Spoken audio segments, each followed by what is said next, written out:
Are locurile prestabilite. A început să prindă butonașul chiar aici. Da. El este aprins cu albastru, iar acum dacă apăsăm, da. Salutare lume bună! Tutorial EU este aici cu un nou episod și bine ne să facem un unboxing la apărătoare pentru semnalizări. Da, deci pentru apărătoare pentru semnalizări și start stop tot pentru semnalizări. E bine, aici este practic start stop-ul, cam așa a venit. Bine, eu mă l-am despachetat, era pus într-o cutie, dar n-avea rost să mai despachetez. Iar aici, dacă deschid, este practic un butonaj foarte simplu cu un șurub. Aici văd că are, iar uitați aici, are un buton care se apasă destul de interesant. Are acest conector aici, da, și aici are un loc de unde se prinde cu șurubul și aici încă un alt loc. Iar în interiorul lui observ că are, bine, dacă le scot pe toate de aici, avem 3 șuruburi identice ca dimensiuni, da, ce o să le conectăm, da, deci cam așa arată butonașul, este foarte simplu și îl folosim ca să pornim sau să oprim mașina, da. Pe lângă asta avem și apărătoarea. Apărătoarea a venit separată, adică din mai multe componente, probabil ca să încape mai ușor în colet, dar probabil așa este și conexiunea sa. Sincer să fiu, nu mi-am dat seama de ce, dar vedem și placajul principal, destul de micuț, aș spune, plastic normal, și vedem că avem, da, acești conectori care vin într-o parte, dar e ok așa pentru că mai trebuie să dau jos volanul, adică am pus prima dată deasupra, am conectat șuruburile astea două aici, după care vin și pun și astea de dedesubt. Asta e tot, deci sunt astea două și cu baza de deasupra la apărătoare. Asta este doar o apărătoare ca să nu ți intre praf. Iar aici observăm 1, 2, 3, 4, 5, 6, 7, 8 șurubele mici care o să vină conectat aici pe apărătoare și mai vin 1, 2, 4, cred că vin aici. Ai 1, 2, 3, 4 și 2 aici. Deci sunt 6. Iar aici, din ce am numărat eu, 3, 6, 8. Așa că ne apucăm de montat. El o să vină conectat în modul acesta. Are astea două locații și vin băgate chiar aici. Are locurile prestabilite, ca să zic așa. Adică prima dată le înfiletez aici. Puțin, adică nu doar cât să intre puțin. După care mă duc cu el.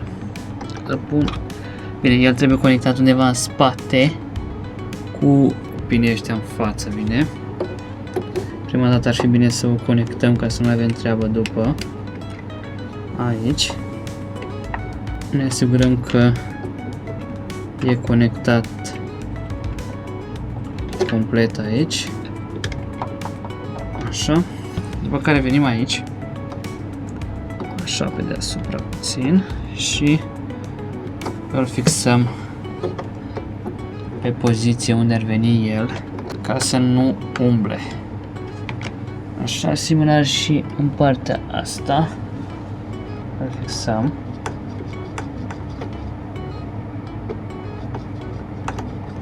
El se duce automat în zona aia unde are și după ce l-am conectat acolo, bă, da, asta merge strâns ca lumea. Ok, și aici sus. Bine, nu trebuie forțat foarte tare, adică ajunge doar să îl strângem cât să se oprească, iar apoi, uitați, l-am conectat și l-am și prins aici în mufa aceasta în spate. Iar acum aș putea să merg și să-i conectez înapoi și pe asta, pentru că s-a scos dinainte, ca să pot să dau alimentare. Acum dacă o să bag și vedeți că s-a prins un back, asta înseamnă că conexiunea este ok. Și vezi că mai sunt niște reduri care se aprind pe acolo, dar după ce se punem protecția pe deasupra, nu o să mai fie problema aceasta. Da, ca să putem să vedem și deasupra ce facem. Deci deasupra, practic prima dată, trebuie să fixăm astea de aici două, să vină pe monturile astea două de aici, până când îmi iasă aici puțin, uitați, la vedere, vedeți? Aici sunt puțin la vedere, asta înseamnă că au prins. Iar acum trebuie să aliniem punctul ăsta cu punctul ăsta de astea două de aici. O să aici.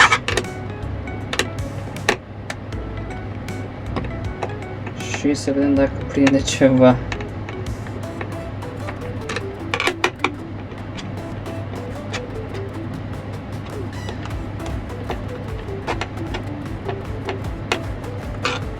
Da, aparent am prins ceva aici.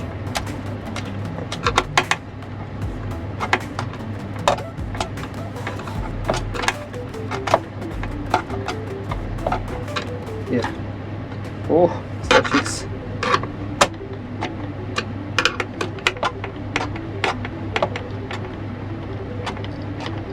Și dăm până când nu mai, adică nu mai are forță așa mare, ca să zic. Vedeți, asta deja putem să poziționăm aici.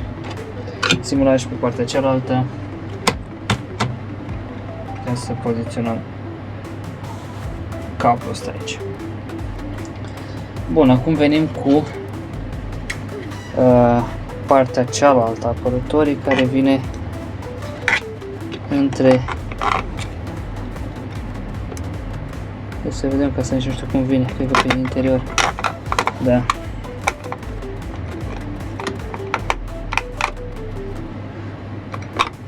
Uite ce bine vine aici. Vine între butonaj și carcasă. Da. Pleacă de aici și iasă partea asta. Și aici avem 1,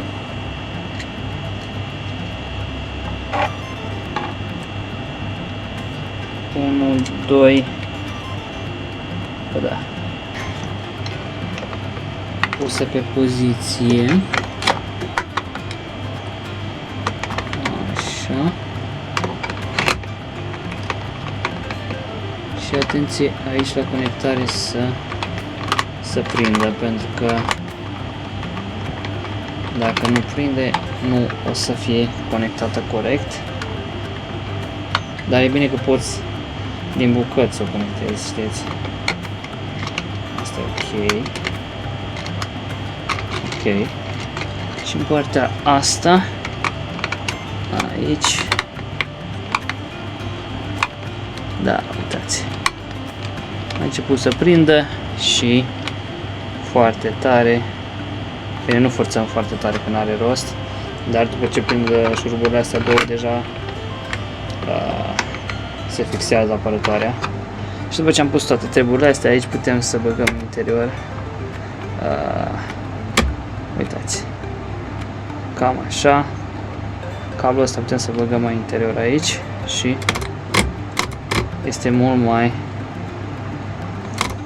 adică e mult mai ok. Am băgat șurubelele și avem la fel o locație, două locații. Îl strânge până când iasă puțin și în partea asta altă la fel. Ok, iar în partea cealaltă să scoatem în cele două locații asta, iar apoi să mergem aici. Nu trebuie neapărat pe interior sau ceva, dar cam așa ar veni. Ok, ce observ eu aici, că aici era cumva prins de carcasă, dar i-am dat eu drumul și efectiv fixăm aici și prindem prima dată zona aceasta. Aici avem o gaură pentru mufă, de câte puteți observa. Să prindem bine aici. Așa, și zona asta altă. Aici. Aici observe că are o mică distanță și nu înțeleg de la ce, dar în momentul în care o fixez, ea se trage și vine perfect. Așa, ca și cum ar fi unită. Și cam asta e tot. Aici ne asigurăm că este înăuntru, ăsta e ieșit, aici e gaura asta. Da? Arată mult mai bine. Da? Butonașul chiar aici. În față putem observa, da, acest beculeț aici, care intenționează fost lăsat cumva de la apărătoare să se vadă. Uitați, cam așa am pus acea manetă care o schimb eu ca să văd informațiile, da? Cam în felul acesta am pus să mă trag în jos și nu mai am treabă. Și da, mi-au mai rămas niște șurubele, mi-au rămas undeva la 3 șuruburi pe care nu am unde să le conectez, dar nu mă supăr chiar deloc. Aici în zona asta practic nu este nimic, dacă voi da flash se vede ceva scris acolo, dar e cumva de pe interior sau ceva de genul acesta. Da, deci dacă ne uităm de aici de jos, se observă că aici este locul la liber.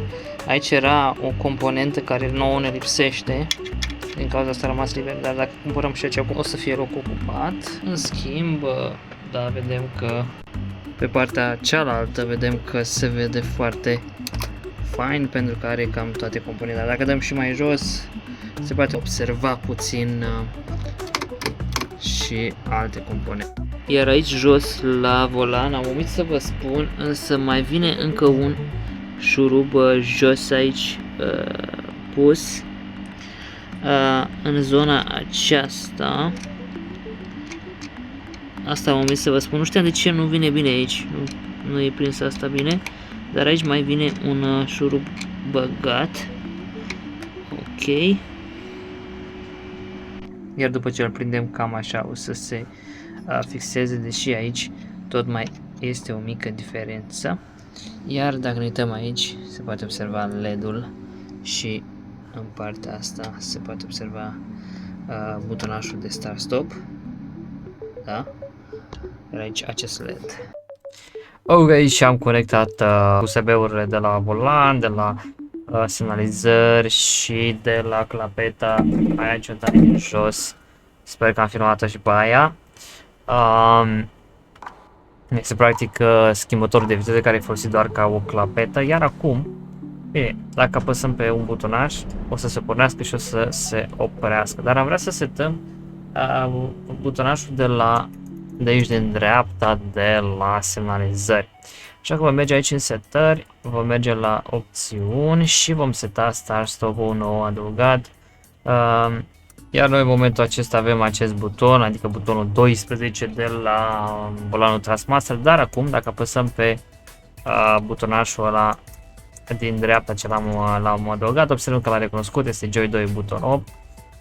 El este aprins cu albastru, iar acum dacă apăsăm, da, pornim, apăsăm, oprim, da, foarte tare, da, și asta este practic demonstrația care ne arată că funcționează.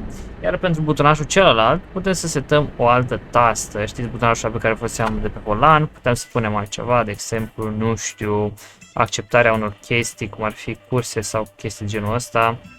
Așa că vom merge înapoi la Keys, iar aici unde avem Activate, în loc de Joy 10, care este practic butonașul din dreapta de la baza de la Trustmaster, vom pune butonașul de pe volan, ce anume acesta cu 12. Iar acum va trebui practic să oprim motorul, după care să apăsăm pe volan, nu mai trebuie să ne ducem cu butonul tocmai jos ca să apăsăm pe butonul la L3, era înainte de pe baza de la volan, așa că butonul L3 de pe bază putem să setăm ca să intrăm înapoi la joc, de exemplu. Cred că să ne fie mai simplu să setăm harta de pe L3, butonul ce era înainte la activare, iar acum la activare vom seta butonul de pe volan de jos, unde este un semn cu PlayStation, ca să zic așa, de pe volan și cam astea sunt toate setările. Nu știu de ce, dar în momentul în care dau meniu, adică butonul F11, el nu vrea să-mi iasă deloc în meniul principal decât dacă dau ESC. Și asta, sincer să fiu, n-am înțeles. Ok, și cam asta a fost cu tastele, da, deci practic acum am schimbat puțin tastele, putem să pornim, oprim motorul. Bine, motorul putea fi pornit și dacă acceleram, dar e ok și așa, pentru că poți să-l oprești oricând vrei și o să ai nevoie să-l oprești și e mai ok cu butonașul ăsta nou adăugat. Da, bine, e mai mult ca un moft, pentru că oricum deja aveam alte butoane ce le puteam asigna pentru treaba asta. Dar cam asta a fost tutorial EU, să aveți o zi minunată. Pa, pa!